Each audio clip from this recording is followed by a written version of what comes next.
Hello everyone, we are now live on YouTube as well. Welcome to INCLO's webinar on the topic of COVID-19 and civic space. My name is Andrea Anca and I work in communications at INCLO. I'd like to draw your attention to a few protocol details. We have 6 interpreters online translating instantly into all INCLO languages. Please choose your language from the interpretation icon at the bottom of your screens. Because Zoom does not provide for all INCLO languages, we had to repurpose some of the Zoom channels as following. 1 second. I will share my screens with you so you get a better idea. For Indonesian, click Japanese. For Hebrew, click French. For Hungarian, click Chinese. And for Arabic, click German. The English, Russian, and Spanish channels correspond to the respective languages. In case you have any questions, feel free to ask them, to type them in the Q&A box on the sidebar at the bottom of your screens as well. It is very important to tell you that we do not provide translations for questions, so please do type your questions in English. Otherwise, the session lasts 75 minutes. The presentations will take a little less than an hour, and the rest of the time is dedicated to your questions. Allow me to introduce the moderator of this session, Mrs. Vivian Newman, the Executive Director of De Justicia, INCLO's member organization in Colombia. Thank you for your attention and enjoy this webinar. Vivian? Well, hello everyone. I'm Vivian Newman. As Andrea just explained, I come from De Justicia in Colombia. This organization works for the rule of law and human rights in Colombia, South America, and the Global South. I have the honor of hosting this webinar today to explore the situation of civic space in the midst of COVID-19 pandemic. I am doing it on behalf of INCLO. And INCLO is a network of 15 national human rights organizations from different countries. We are national civil liberties organizations along the globe, including Argentina, Australia, Canada, Colombia, Egypt, Hungary, Kenya, India, Indonesia, Ireland, Israel, Russia, South Africa, the UK, and the US.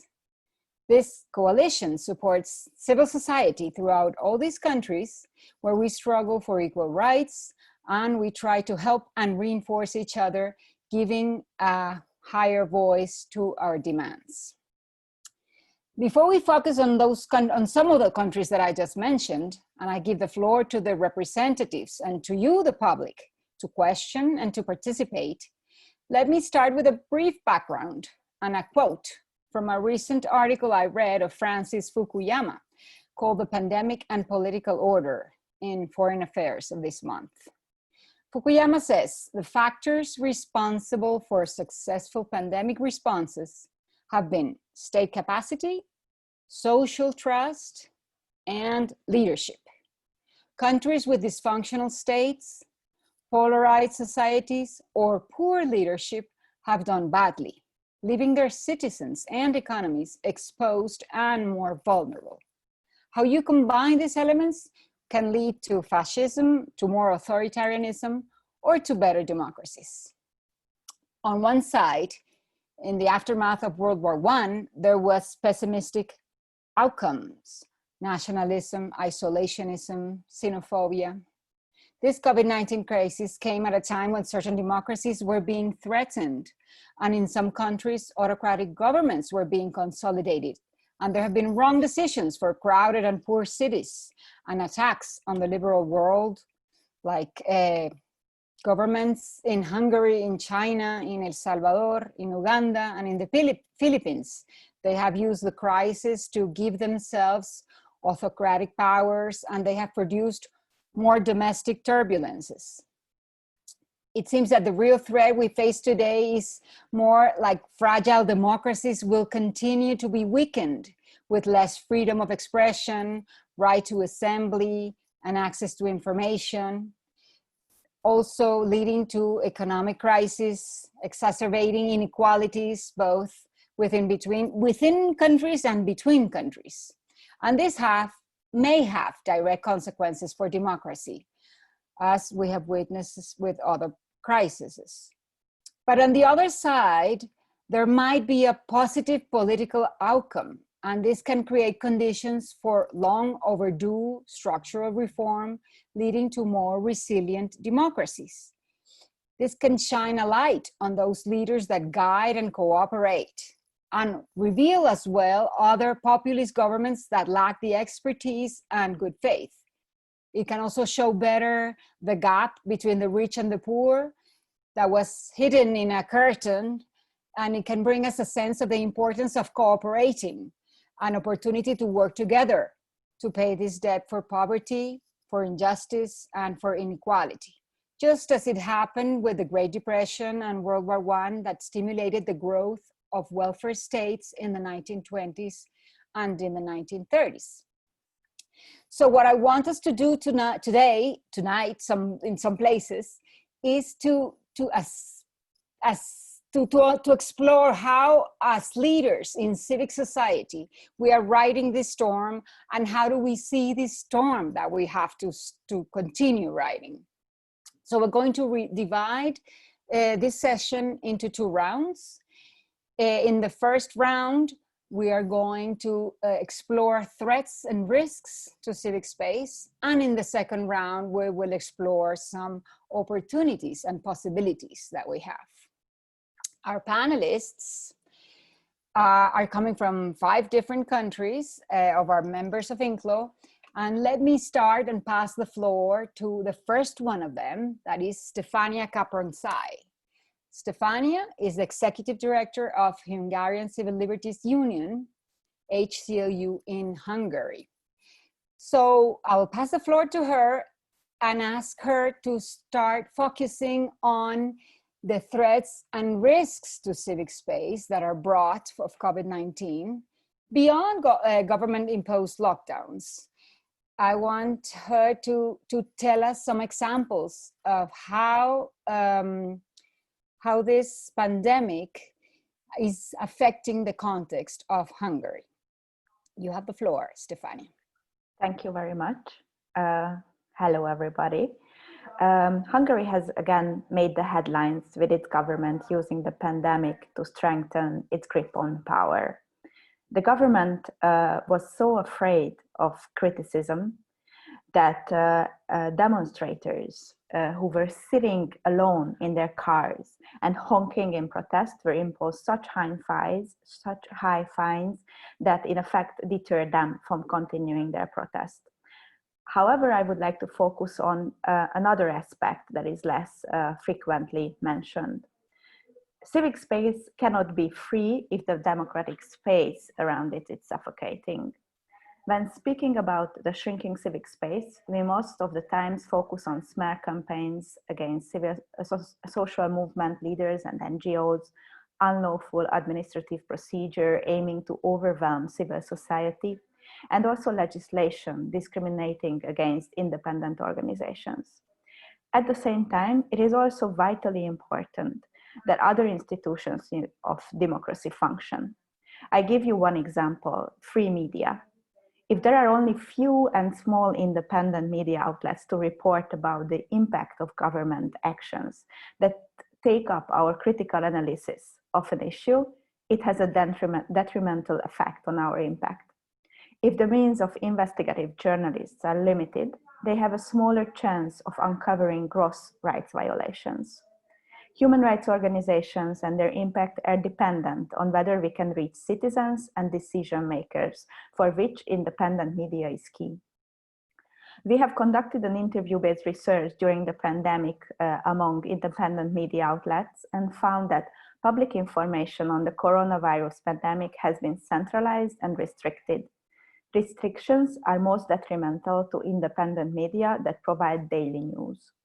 Other sources of information have also been narrowed. Potential information providers are intimidated. Retaliation threatens those who leak information to the independent press. Discrediting independent media has been intensified and become organized. There is a regular smear campaign carried out in the public service media against critical voices, in particular against the independent media outlets, which immediately sweeps through the propaganda media machine. Further to these, as a result of the ensuing economic crisis, we have already witnessed budget and salary cuts at independent media outlets in Hungary. The biggest online news site, Index, is also suffering from the loss of advertisement revenue. In the past years, the closure of or takeover of independent media outlets always came in the disguise of a business-driven decision necessitated by economic hardships, as opposed to direct political influence. The complicated story of Index yesterday came to a point when the editor-in-chief was dismissed, following resistance to a plan to reorganize the editorial staff to handle the economic hardship. This is posing a great threat to civic space, as we are about to lose one of the platforms through which a very significant number of citizens could be reached. This would have not happened without the increasingly more autocratic government, but the cutbacks due to the COVID-19 pandemic seem to accelerate the process. This poses us with at least two strategic questions. How will we reach the citizens? And to what extent shall we overtake the task of media outlets to produce reports, to investigate reports? And I'm happy to reflect on these during the Q&A sessions. Thank you. Steffi, thank you very much. That was short and sweet and very illustrating. I took notes on the importance of independent media, on campaigns and legislation against civil society, the centralization and restriction of sources of intimidation, and the discrediting of independent media. It is like, it's very central because access to information in the midst of this pandemic is the key to the decisions that all of the citizens have to take every day. Thank you very much for that. We'll stay with that for the time being and go ahead then with Gasser Abdelrazek. Gasser is the Executive Director of the Egyptian Initiative for Personal Rights, EIPR, in Egypt. Gasser, you have the floor. Thank you very much, Vivian.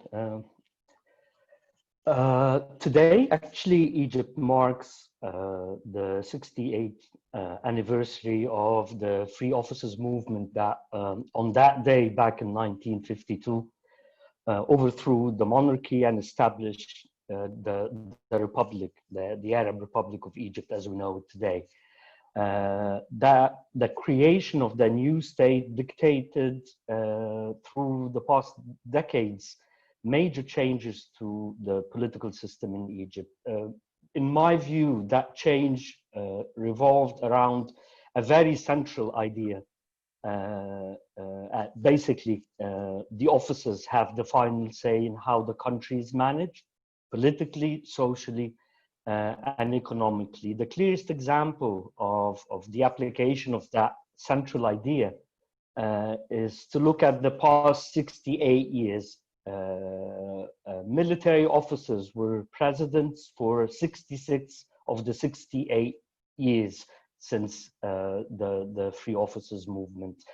The latest example, of course, being President Sisi, who in 2014 made the announcement of his candidacy for the presidency in his actual military uniform. So it gives you a lot of idea about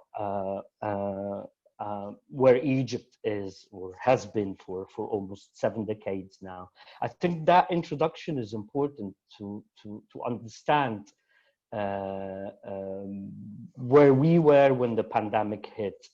When the first case of COVID-19 was reported, Egypt has already been under a state of emergency, covering the whole country for about 3 years, over 3 years, and for 6 years in parts of the country.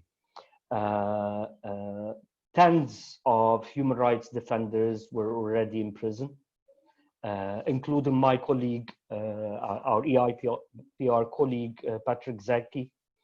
Hundreds, and here I talk about over 500 news, human rights, research centers centers, websites are blocked, including, interestingly enough, the BBC, Human Rights Watch, and possibly even more importantly, Egypt's most reliable news and analysis website, Medamas. You can't access these websites from inside Egypt. There are about 30 reporters currently in prison. Our organizations and other organizations, non-governmental organizations, are struggling heavily under a very restrictive legal and administrative framework, as well as politically motivated cases that have forced some of our colleagues to flee the country, and many others, including EIPR's founder and former director, to face travel bans and asset freezes and so forth. So the picture, when we had our first case reported, wasn't that rosy. We started at a place very different from many other countries that used the COVID-19 to further repress and restrict civic space. When COVID hit, actually, the state initially had a very responsible and creative response to the dangers of the pandemic.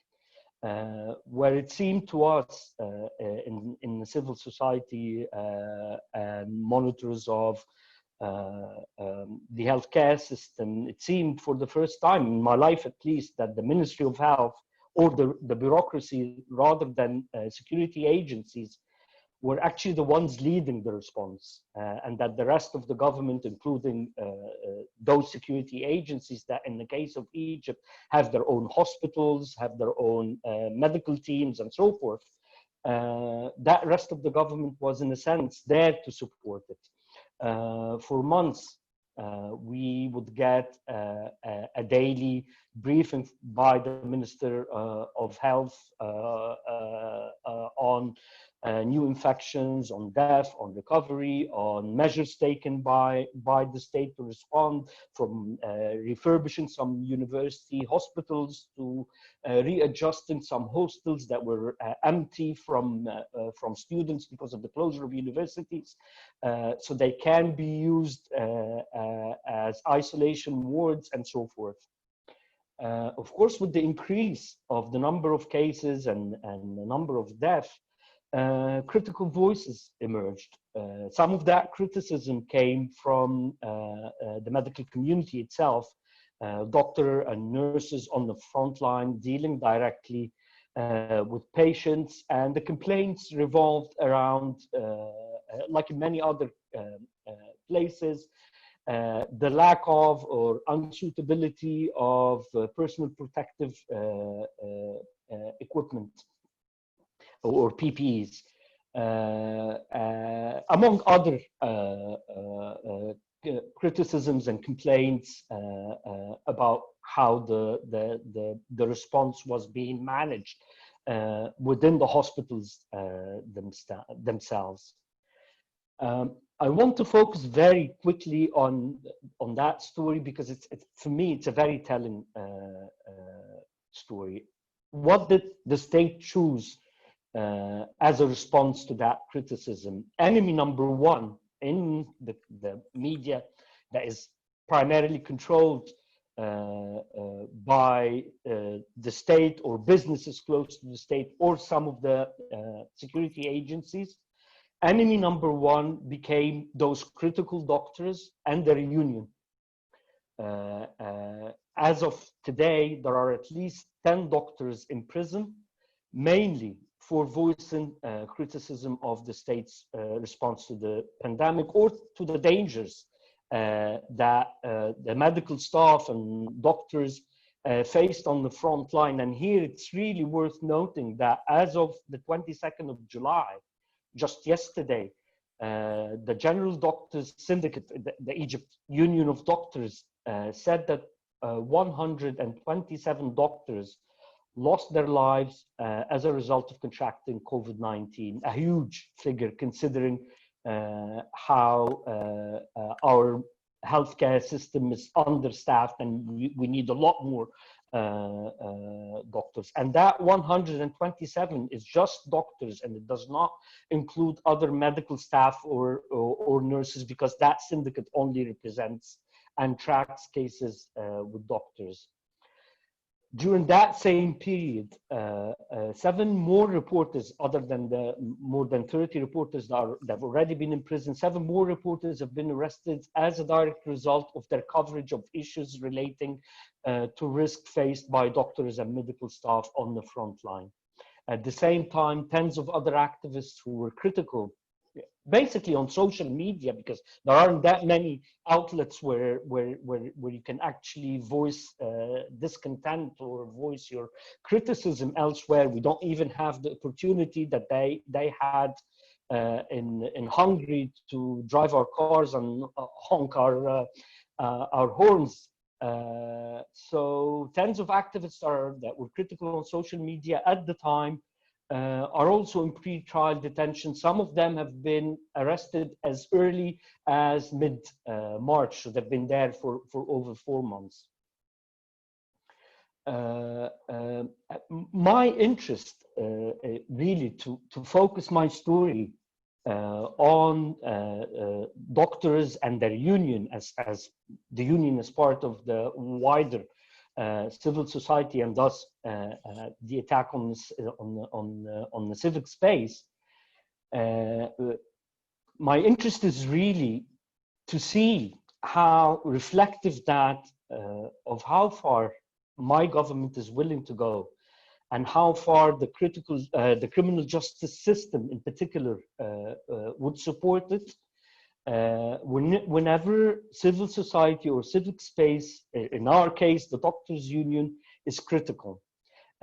You would have assumed that in the times of a pandemic, the logical reaction would be to provide support to the healthcare system, and at its heart, the doctors and medical staff and their union, even if you're relatively unhappy with what they're doing. But in our case, when they were critical, a zero tolerance response was ready, as always, even if it would result in alienating your frontline workers that our media, our state-controlled media, loves to call them Egypt's white army. So yeah, I'll stop here. Thank you very much, Gasper. Very worrying situation of Egypt. It seems that the response to dissent is prison. 30 reporters in prison, plus the 7 additional ones, 10 medical doctors in prison, all the human rights defenders in prison. How far will the state go? I stay with that question that you asked to end with your presentation. Thank you very much for that. Let me now pass the microphone to George Cagoro.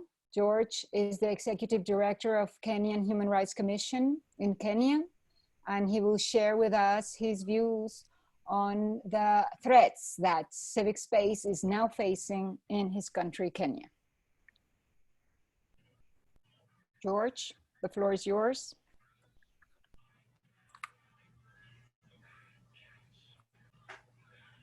Hello. Sorry, I've had to move locations because I'm experiencing internet instability. So thank you very much for having me speak on this webinar.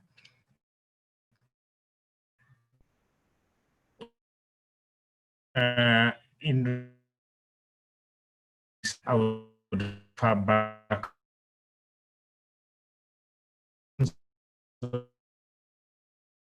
of the second of those. George, can I interrupt you? We're having some problems government. I have those problems, yes. George. Can you hear me now?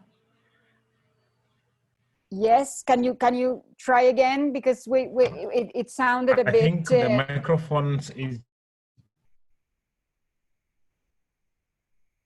Can you hear? No, we can hardly hear me hear now? you, George. We can hardly hear you. Why don't we try to, why don't you speak to Michael, maybe to try and sort it out, and in the meantime we can have Gunjan telling us about the situation in India while we try and fix the problems with the sound that we're facing with George and Kenya. So if you agree, I'll give the microphone to Gunjan Singh. Gunjan is the Director of Litigation at the Human Rights Law Network in India, HRLN. He advocates before the Supreme Court of India, and he will share with us his views on the response of civic space to COVID-19. Gunjan? Yes, thank you, Vivian. The floor is yours. Thank you, Vivian. It's a true pleasure to be invited as a panelist in this webinar. Many states across the globe have used this pandemic as an opportunity to push forward autocratic and dictatorial measures to stifle dissent under the garb of controlling the virus. India remains no exception. As known to the world that India is one of the largest democracies, and we all know that there are many pillars of a strong democracy: legislature, executive, independent judiciary, and a free press. But today what we're witnessing is somewhat disturbing trend in India.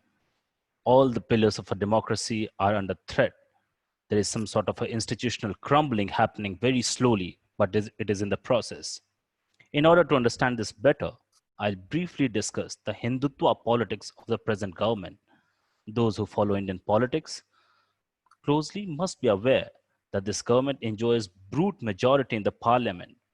This has empowered them to pass certain draconian legislations in the recent time. Few examples are Citizenship Amendment Act 2019. This act discriminates against Muslims in terms of citizenship rights. And the other law which has created furor in Indian democracy is abrogation of Article 370, which gave special status to the state of Jammu and Kashmir. Now, this is important to discuss because what we see during the pandemic and what we see just before the pandemic, that there was a widespread protest in India going on against these two acts, which kind of tried to took away the citizenship rights from the Muslims. Now, while there was a very historic protest going on in India in different parts of the country, mainly led by the university students, we see there was mass arrest of human rights activists.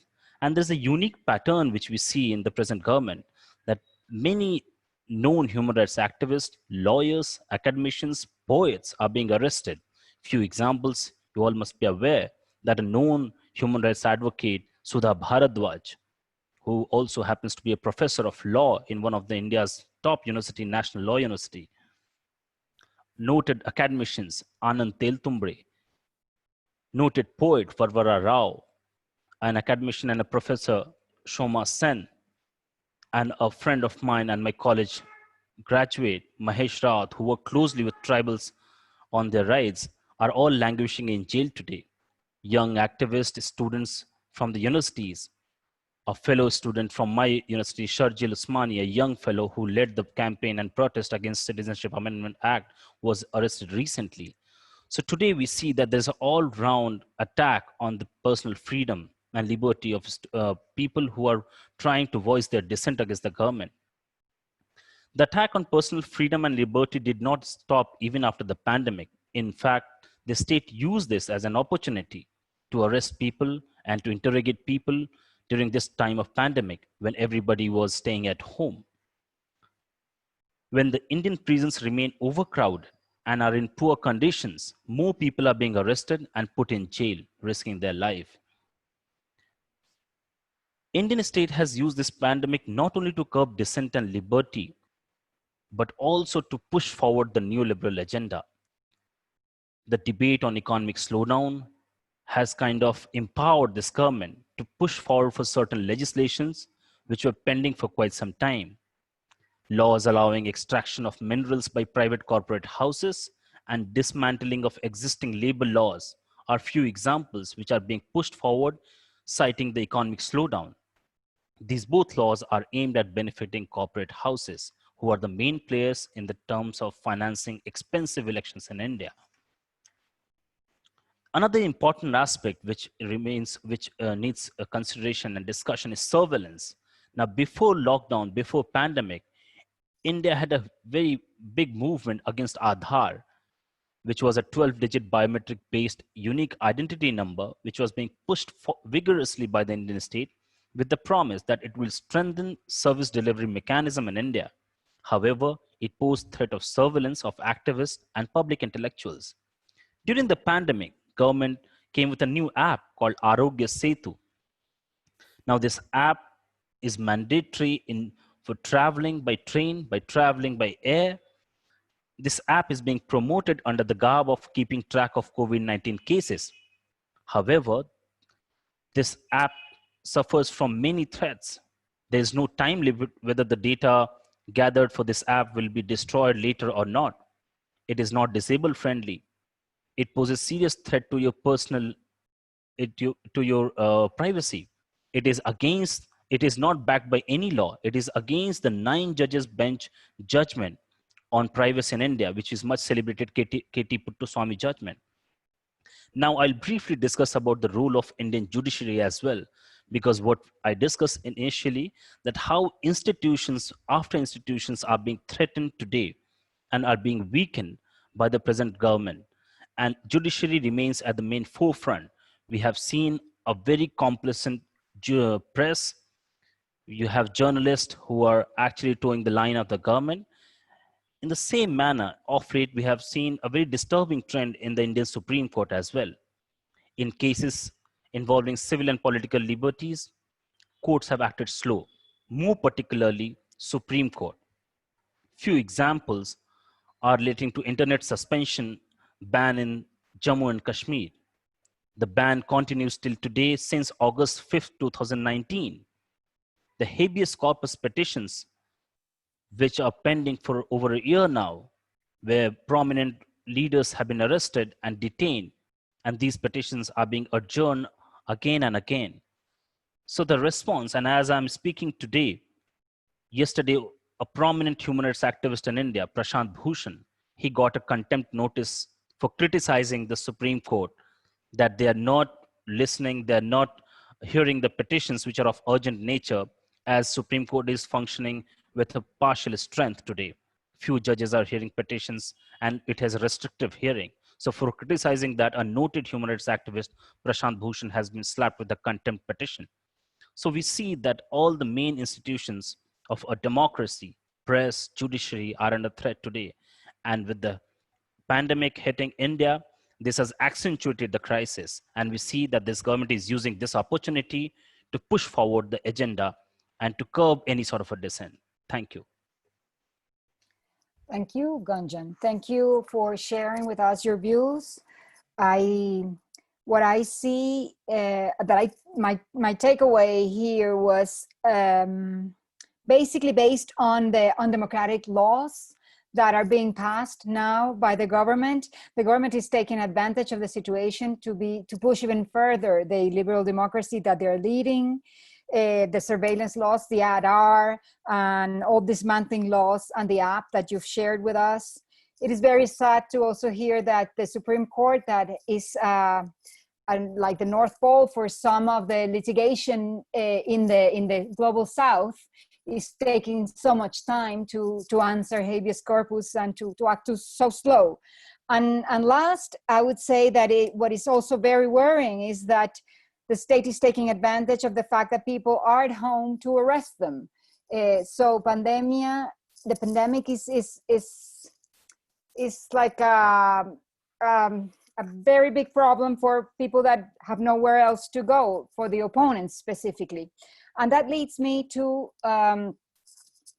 Colombia, because in Colombia we have some sort of similar situation with social leaders that are in their homes right now, and they are the victims of surveillance, of arrest, of killing.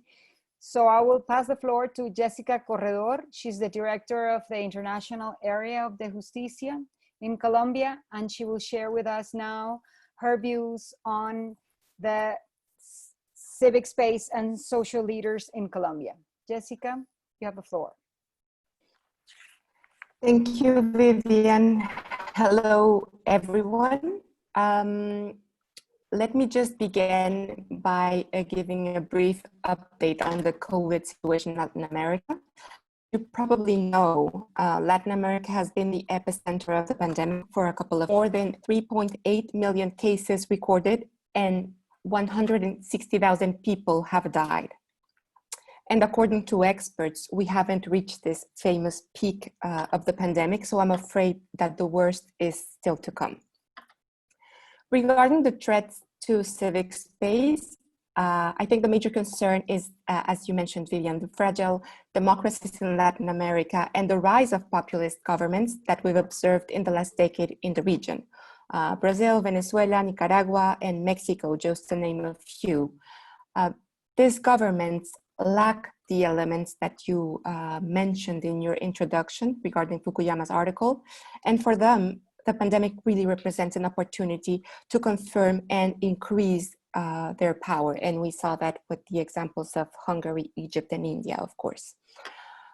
However, the imaginary threat that is part of the populist government's playbook loses its relevance in this context and reveals their inability to deal with a real threat. This can have a tremendous impact for the region, as we have already seen. Mexico took quite a long time to react and take measures and has the second highest number of deaths in the region today. In Nicaragua, although official figures are very low, several media have reported that hospitals are collapsing and that people are being buried rapidly and in secret. But Brazil is maybe the best example, and the figures, that is 2.2 million cases, speak for themselves. So, on the one hand, the health crisis has revealed the inability of populist governments to deal with the pandemic, with the US and Brazil being currently the countries most affected, which has serious implications for public health, of course. And on the other hand, it has also led other governments into taking an autocratic direction, as my colleagues have already mentioned. For example, and you said it in your introduction, Vivian, in El Salvador, Bukele has repeatedly bypassed the Congress under the pretext of national emergency, and he has also favored a very punitive approach to enforce the confinement measures, which raises serious doubts about the prevalence of democracy in this Central American country. As for Colombia, the widening and concentration of executive power is one of the main concerns, along with the decline of the legislative and judicial branches. Although these presidential decrees have been absolutely necessary to deal with the public health crisis, well, the thing is there have been many of them, that is 115, which makes it difficult to follow up and monitor their implementations.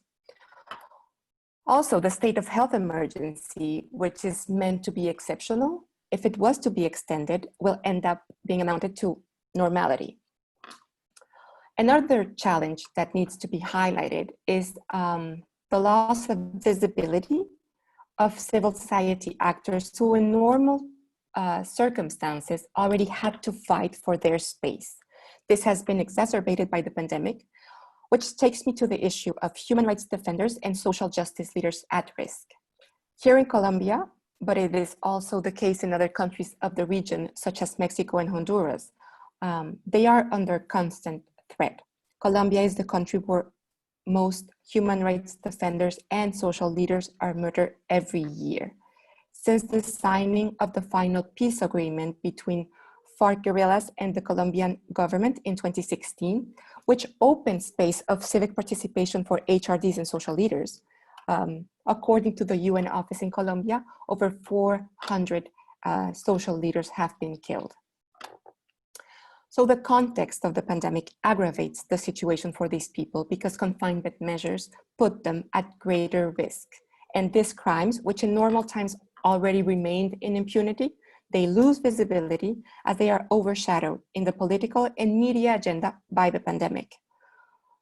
So I think this is one of the main challenges that Colombia faces with regards to civic space, since human rights defenders and social justice leaders play an essential role in the struggle for the opening of civic space and democracy in general.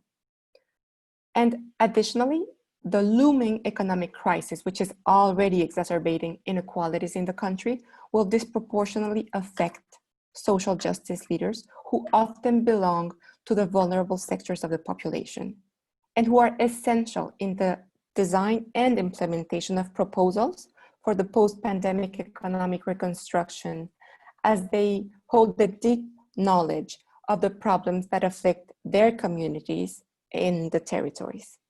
Thank you. Thank you very much, Jessica.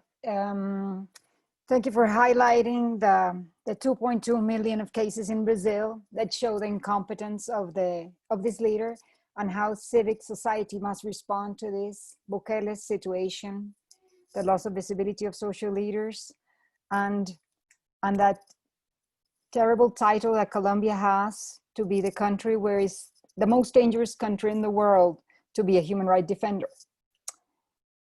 So last, I will give the floor in this round to George Cagoro from the Kenya Human Rights Commission. I hope we have sorted out already the sound problem.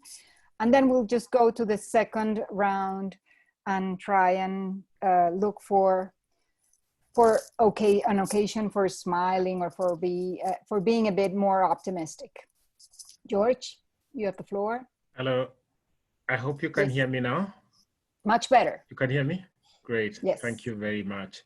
So I would say, by speaking to this topic, in Uganda, which is a neighbor of Kenya, has elections early next year. And Tanzania, which is also an immediate neighbor of Kenya, has elections in just about 3 months in October. Elections in this part of the world are very public, and it's an arena of struggle, as it should correctly be. Kenya doesn't have elections until 2021, but the plans for the next elections have been underway for some time because there's a huge fracture in the ruling party, and we think that the president and the deputy president have fallen out, and it was going to be a matter of time before they go their separate ways. You could not tell that Uganda and Tanzania have elections so close. They are already in election season, but COVID-19 has created circumstances where you could not tell that the countries are in campaign mode. It has become very difficult because of lockdown and because of the disassociation related to COVID-19 and the need for people to survive, to get the idea that there's elections underway. Here in Kenya, although elections are a little far, the need to rearrange the political formations in time for the elections had already set in. During the COVID-19 period, the ruling party, the ascendant group in the ruling party, which is the ascendant group is headed by the president, who has to retire in 2021, but is thought to be making plans to remove the term limit and to stay around. He had that group used the period of lockdown to purge the ruling party of the elements of his competitor, who is the deputy president, to purge them of control of positions of influence within the party. Because the party positions have directly translates to who also gets to control parliament. The effect of the purge in the ruling party has affected the independence of parliament. It would almost certainly not have been possible for the purge to take place in the way it has. It has been it was carried out in an extremely daring political experiment. The cover of COVID-19 has enabled the purge to happen within the ruling party in Kenya, and that then moves the country one step closer towards opening up a presidential term limits, which Uganda has already succeeded in doing, and which Tanzania, we fear, may be trying to do. As I've already said, the idea that the public arena and the public, politics is an arena of struggle has been cancelled out in both Uganda and in Tanzania because of the circumstances of COVID-19. On the 4th of May, at the height of at the start of the lockdown in Kenya, and during an extremely wet period in the country when populations were displaced by floods, the government carried out evictions in parts of the country, including the city of Nairobi, where 5,000 people were evicted. The evictions are connected to a gentrification project in which the president's family has an interest and which is funded by the African Development Bank.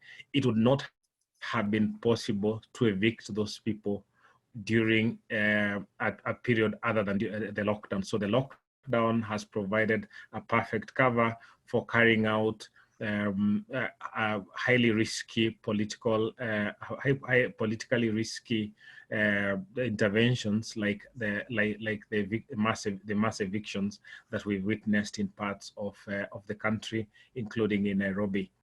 We have had also a crackdown on the judiciary, and the logic of that is understood because if the political space is being realigned, as is happening, the judiciary, which nullified the presidential election in 2017, would be a threat to to those arrangements. So attacks on the Chief Justice personally and the judiciary generally have intensified during the period of lockdown, and this is all understood to be tied down to the consolidation of a political program that ensures that the ruling group stays in power beyond beyond the period that is currently constitutionally allowed.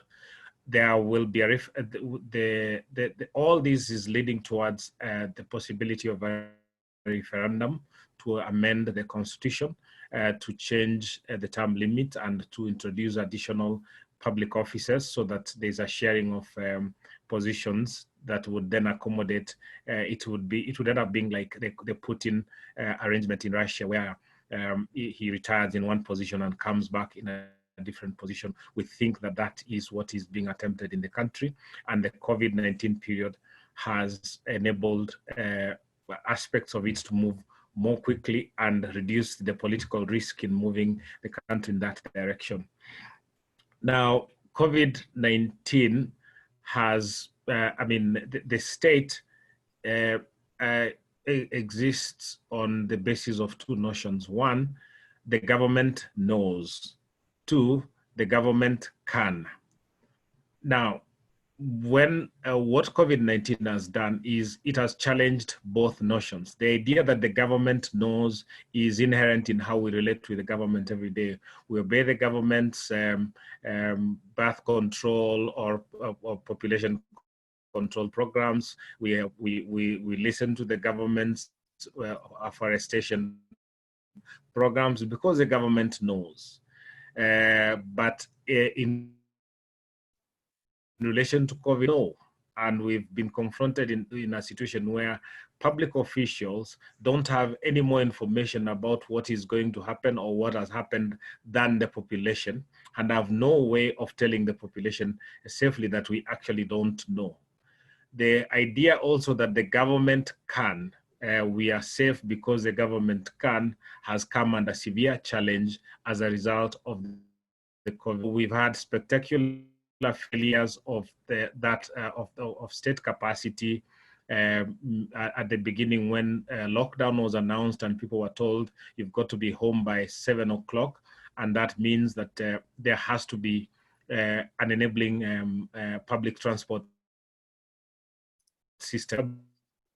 Difficult for people to be home within the curfew time. So the government measures were undermined not by anything that people wished to do, but by the fact that the public transport system, which makes people spend 4 hours commuting, makes it impossible for you to be home by 7 o'clock, which is what the government wanted you to do. And the government is very aware of how badly it looks during, because the notion that it can and the notion that it knows have been challenged by COVID-19.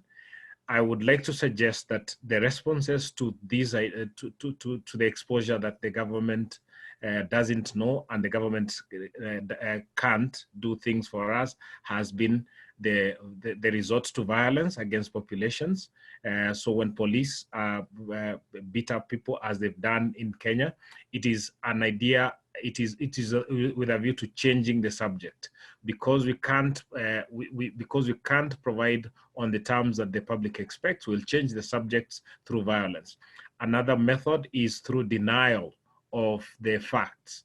So you've had, for example, in Tanzania, when COVID and at the onset of COVID-19, the government started carrying out the measures, including of public information. Then somewhere down the line, the President Magufuli of Tanzania said that as a result of prayer, Tanzania is now cured of COVID-19. Everybody must go back to work. There's no COVID in this country anymore. And there is a disdain against measures, including of the wearing of masks and things like that. So we have a situation where we exist side by side in East Africa, where one country has through political declaration become completely COVID-free, and the public is not allowed to speak about COVID-19, and there's no reference in public space to COVID-19 in Tanzania, while on the Kenyan side, at least we are talking about COVID-19, even if you're not making the necessary responses. So what this has done is it has undermined the idea that there's a premise of shared information in public life on the basis of which discourse can happen. Because if the government is able to, by declaration, to say this situation is not what you say it is, then it removes that situation from public discourse and makes any public responses impossible to deliberate about, because it is no longer it has become a taboo subject in particularly in Tanzania.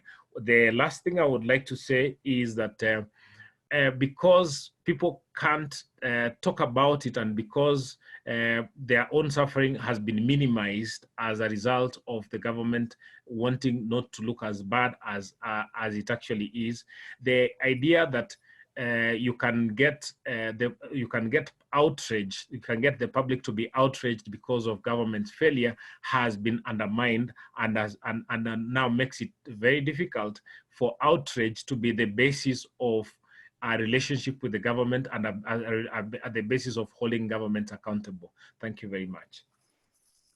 Thank you, George. Thank you for sharing not only the situation in Kenya, but also in Tanzania and in Uganda. We've learned a lot with what you've said. Being the lockdown as a perfect cover for politically risky situations is a problem that we hadn't noticed enough, and it's very good that you have brought it to our attention. Also, the denial of the pandemic is a very high risk that we have to take into consideration. Let me just pass to the last part, the last round of this conversation, in which I will ask you to be as brief as possible. So I'll give you maximum 2 minutes each. I'm trying to mix some of the questions that we have received from the public, but if the public has additional questions, let me know and I'll try to include them further on. But what I want us to do in this second round is to be positive, to think on the opportunities, to think that as civil society, that's our duty. We have to also try to contribute to sort out this crisis. So does the crisis provide us a chance to emphasize our value as civic leaders? In thinking about those elements that Fukuyama mentioned in his article that I mentioned at the beginning, we need good leaders. How can we strengthen civil society legitimacy? How can we cooperate? Use the possibilities that we have, when the state apparatus is competent, and when it's not, how to make civic society conscious of our power. So in that view, I will I don't know. So let's start with Gasser. Gasser, can you tell us what lights can you give us? What can we do in Egypt? Gasser, your microphone.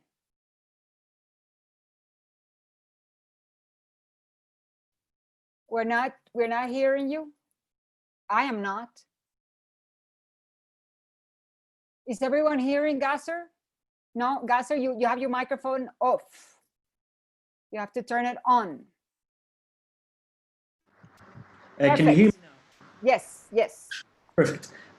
So I would actually like to start with something that is more global and the opportunities that the pandemic is offering us as progressives that are interested in social justice and so forth. And there, a lot of the issues that we brought forward or people around us on taxation systems, on universal basic income, on intellectual property, particularly when it comes to patents for medications, things that happened in South Africa and in India and were seen in the West as infringements and so forth.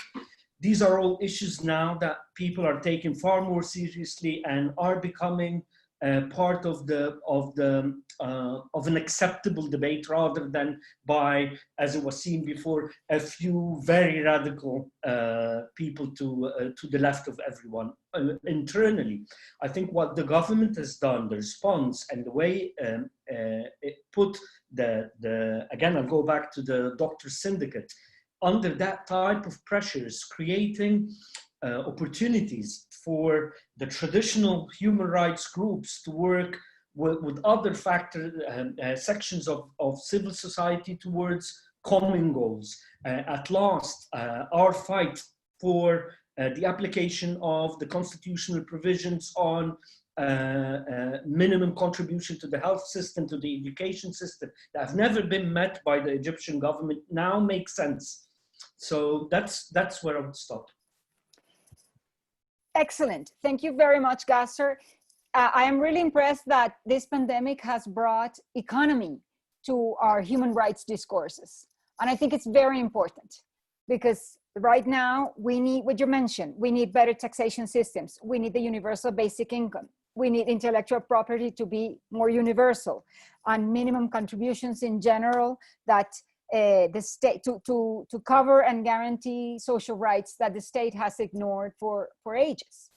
So with that bright side, let me give the microphone to Jessica, because I think she has also some economic measures to share as positive opportunities in Colombia and in the region of South America. Jessica, you have the microphone. Thank you, Vivian. Well, let's say that regarding the positive note, if we can have one in the midst of this pandemic, I think I would like to highlight 3 issues with regards of maybe civil society and its role as well. I think the first one is that civil society and grassroots organizations and movements have really been in the front lines of the response to the pandemic. And in the same way that more formally instituted organizations reacted quickly and effectively, we've also seen new forms of mobilization that are emerging locally or more informally through spontaneous expressions of solidarity. Thanks to social media, these demonstrations of solidarity have acquired considerable dimensions, and in some cases have shaped new forms of collective actions, which have brought real relief to the most affected populations.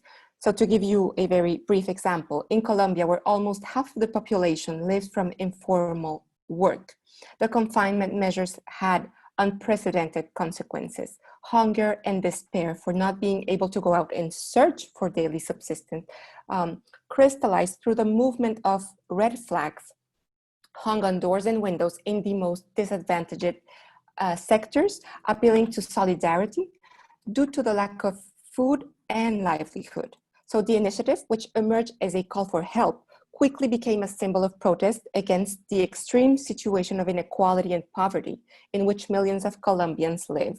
It further exposed the vast insufficiency state support, which takes me to the second issue. As I mentioned earlier, COVID-19 revealed the failures of some states to deal with the crisis, and in particular to provide a response that is within the framework of human rights and social justice. These gaps have created an opening for civil society actors to demonstrate their importance and legitimize their role in society. The commitment of these actors can help to mitigate negative narratives, and I know that Stefania was mentioning the smear campaigns, for example, in Hungary. So there's negative narratives about their loyalty, legitimacy, and ineffectiveness, especially in those countries with populist and autocratic regimes, where stigmatization is part of this repertoire of strategies of those in power to undermine organizations working for human rights and social justice. And last but not least, the pandemic represents an opportunity to stop working in silos, as the virus has also revealed how all rights are interconnected. We as CSOs working on different rights should definitely converge.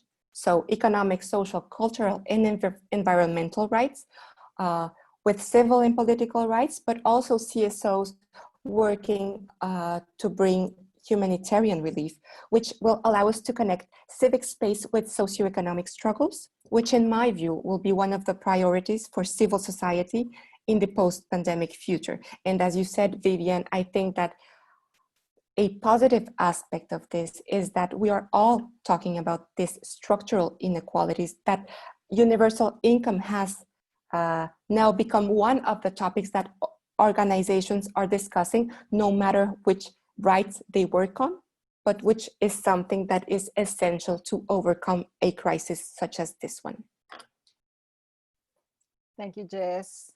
New forms of mobilization and solidarity, visibilization of the danger of informal work, opportunity to stop working in silos, and to connect civic space with economic struggle.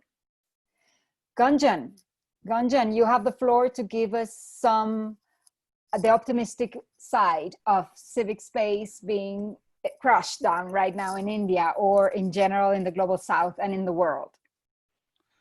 I'm an optimist person, and I think we need to learn from our history. I mean, India had emergency in 1975. I mean, despite all the problems which we had during emergency, we still have something to cherish. 1975 emergency led to the growth of People's Union of Civil Liberties, a famous organization in India working on civil rights. It was aftermath of emergency when the Supreme Court developed the public interest litigation jurisprudence, and that we cherish so far. And we have been known as, India Supreme Court has been known as world's most powerful Supreme Court. So that is how we need to learn from our history, and there is always an opportunity during the crisis. Coming back to the present situation, when pandemic has hit, and one of the highlight of this pandemic in Indian context has been the ugly picture of structural inequality of Indian economy. We have seen how migrant workers have crossed states, traveled thousands of kilometers, some on foot, some on bicycles, some on trains, and people have died. We have seen pictures when a mother is holding a child in one hand and pushing forward a suitcase on which a child is lying. And we have disturbing pictures of migrant workers traveling back home. And I think one of the biggest, if we can say, the positive thing which has happened during this pandemic is that the discourse on labor and migrant worker was at the forefront, which has not got the attention for many years in India. So now there's a debate about labor laws, there's debate about social security, safety net for informal sector workers. I mean, India's 93% of workforce is in informal economy. So now today, all the organizations are pushing forward for strict implementation of labor laws and social safety measures, such as universal basic income, as Jessica was talking about. So we have this opportunity. And I think one last thing, but not the least, I would like to mention that how during this pandemic time, when there was very less flow of information, when transportation was restricted, we develop new methods of interacting with each other. We develop a network of organizations. The power of networking during this time was felt when we gathered information from different corners of the country and we petitioned court. So that is how we realize that how important it is for civil society organizations to build a strong network so that we can do our public activism in a stronger manner, and we can petition courts with different information and gather more and more data from the ground. That is what I think so. And I think this will give us an opportunity to bounce back with more energy and challenge the present dispensation. Thanks, Ganjan. Thanks for reminding us the public interest litigation in the Supreme Court that was born in 1967. We have all learned about it and praised about it. Thank you also for bringing the light to migrant workers. It's a very important issue in this moment, and we as civil society leaders must focus a lot in all the consequences that they're suffering and build this strong network that you were suggesting. Let me now pass on the microphone to George in Kenya to hear his voice on opportunities in this pandemic. George?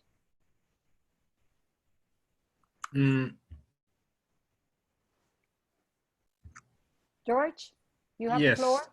Yes, thank you very much. Kenya has had the same ruling group, and although the personalities in that group have changed, the group has remained intact, and it's highly adaptable to the changing seasons, which is why it has become very adept at keeping power. There has been a discussion about alternative political leadership, and because the group has gathered so much political power and economic power as well, and has such strong control over the country, the idea that the possibility of alternative political leadership always looked dead in the water because of the range of factors and problems that would have to be encountered. COVID-19 has made the need for alternative political leadership rather obvious now, and groups have been in that discussion before COVID-19, but as a result of the failures that we've witnessed around us, many different formations working from different directions are more united around a conversation about what are the possibilities of alternative political leadership. Secondly, and as part of the that first development, is it's very difficult now, given how leadership and state capacity has been exposed, or the lack of state capacity has been exposed, for the political leadership to have anything to. They've run out of things to promise the population, so it becomes more difficult for them to continue staying in power. They are more vulnerable now than they were before because COVID-19 has exposed them. The third point to make is that our own legitimacy as civil society has, I think, been enhanced. Part of how the political leadership has been so successful is because they have also so successfully delegitimized us and delegitimized our role. I feel that because we've been very prominent in responses to COVID-19, but also in demonstrating the failures of the state, that our own place and our own relationship with the public is in a better place than it was before, and the capacity to listen to alternative voices and the capacity to listen to us and has improved. And there are many instances, and I don't have the time to go there. For example, the messaging and positions we've had opposing the mega projects that the government started and which have become completely, I mean, they can't respond to COVID-19. There have been occasions for us to say, we told you so, even though we've not been able to tell the public that, but we feel that COVID-19 has enabled all that. Thank you very much. Good, George. Good. So now we have more unity around the conversation of political leadership. We have seen the vulnerability of the powerful that have nothing more to offer. It's like now they're more naked than ever, and it is the time to react. And there is more capacity to listen to alternatives. Very good point. Thank you very much, George. Now I will close the round and close the conversation with Stefania, with whom we started at the beginning. Stefania, you have the floor to share your optimistic views on how we as leaders in civic society can contribute to sort out the situation. Thank you. So the first good news that I want to say is that I believe we are in fact resilient as civil society leaders, because our partners around the globe have shown that we really stepped up in this pandemic and provided our essential services to the public.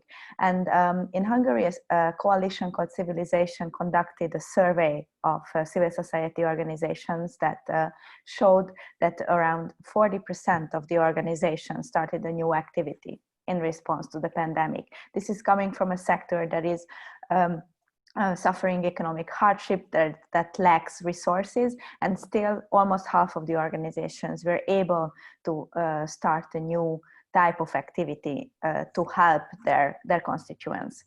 That supports civil society legitimacy in various ways. And I want to mention two examples. One is to highlight how much I agree with Jessica's last point about stopping working in silos. Before the pandemic, the ACLU, and also I think it is shared with many organizations in the global north, we had little cooperation with labor unions. But since the pandemic started and we started to working on labor laws, then we developed this relationship. And I think this is really contributing to our work on reaching more people and making people, citizens, understand why human rights matter for them in their everyday life. And the other one is how civil society organizations are able to step in the role of the government. At the ACLU, we started to roll out Know Your Rights materials at the beginning of the pandemic. And on this dedicated page, we had 1 million individual visitors out of a country of 10 million, which is a huge number. And I think through this, we really reached people beyond our usual constituents. We reached citizens who were lacking information coming from the government, and we were able to show them what civil society does, and that is actually for their benefit. And this is extremely important when we are working in an atmosphere under a government that's one of their main goal is to question the legitimacy of civil society organizations. Thank you. Congratulations, Stefania. 1 million, that's an important number. And that's a very good point that you've raised. Better reach to citizens. Congratulations for that. Also, I would like to rescue the support of the interdependency of human rights with the labor unions. That's also a very important work. We have to search for other leaders in other scenarios, and we can be together a better force. And resiliency. I'll also stick to resiliency. So what I've tried to do is to involve some of the questions from the public with your views. I think we've had a very interesting, and I've learned a lot with this conversation. I personally think, and you have all given me good reasons to believe, that we are, as effective leaders in civil society, we can contribute to limit the damage and stop the advancements of authoritarianism. And this will, of course, help us visualize better democracies. Thank you, everyone, for your insights, for your experience, for all what you've shared and what I've and the public learned throughout this conversation. Thank you to the participants for having heard us and being with us. Thank you to the INCLO staff, Andrea, Maria Mercedes, that have been behind the curtain helping a lot. Thank you, everyone. Have a good day, and let's continue working in civic space.